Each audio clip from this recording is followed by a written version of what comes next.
약 1만 건 중에 한 건이 여성 가해자의 여성 피해자에 대한 사건인데요. 피해 여성의 이제 머리채를 붙잡고는 좋아하는데 왜 알아주질 않느냐 이런 하소연을 했다고 합니다.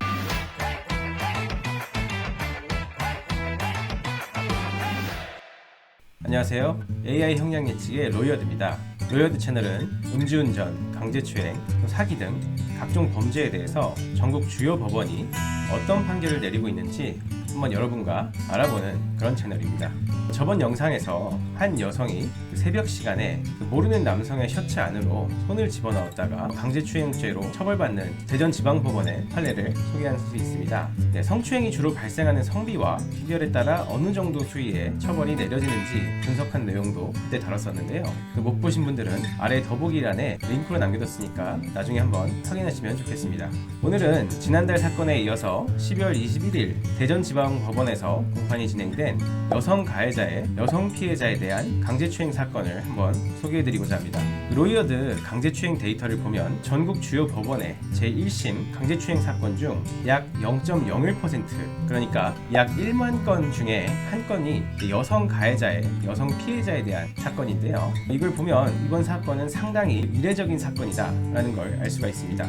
먼저 사건 내용 한번 보실까요? 가해자 여성은 지난 10월 31일 오전 9시 18분경 대전 서구 갈마동 자신의 거주지에 피해자 여성과 함께 들어갑니다. 집에 가자마자 가해자는 피해자의 외투를 벗기더니 입맞춤을 하고 신체 여러 부위를 강제로 만졌던 이런 혐의를 받고 있는데요. 당시 피해 여성은 적극적으로 거부 의사를 밝히면서 집에 가겠다 말했지만 가해 여성은 피해 여성의 이제 머리채를 붙잡고는 좋아하는데 왜 알아주질 않느냐 이런 하소연을 했다고 합니다. 둘이 같이 집에 들어갔다는 점에서 당초부터 이제 알고 있던 사이라고 보면 될 것 같은데요. 먼저 로이어드는 이 사건에 대해서 어떻게 예측하는지 한번 보고 이후 실제 대전지방법원에서는 어떤 판결을 선고했는지 한번 비교해보는 시간을 갖겠습니다. 사건 발생일을 입력하고 관할 지방법원은 대전지방법원이죠. 가해자와 피해자는 이례적으로 모두 여성이고요. 둘은 지인입니다.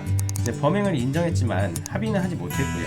법원에서 이제 동종 범죄가 없었다 이런 언급이 있는 걸로 봐서 일단 저희는 전과는 있지만 동종의 전과, 그러니까 성범죄는 없는 것으로 보고 데이터 분석을 시작해봤습니다.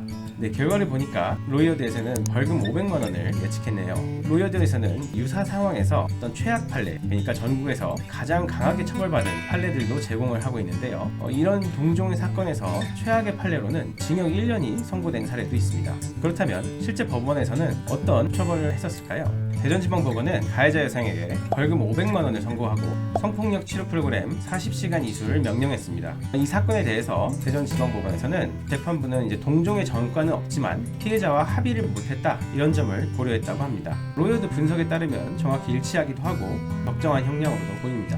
근래에 들어서 그동안 많이 봐왔던 어떤 이성 간의 성추행 사건도 물론 증가하는 추세지만 특히 동성 간의 성추행 사건이 점점 많아지는 그런 양상을 띠고 있습니다.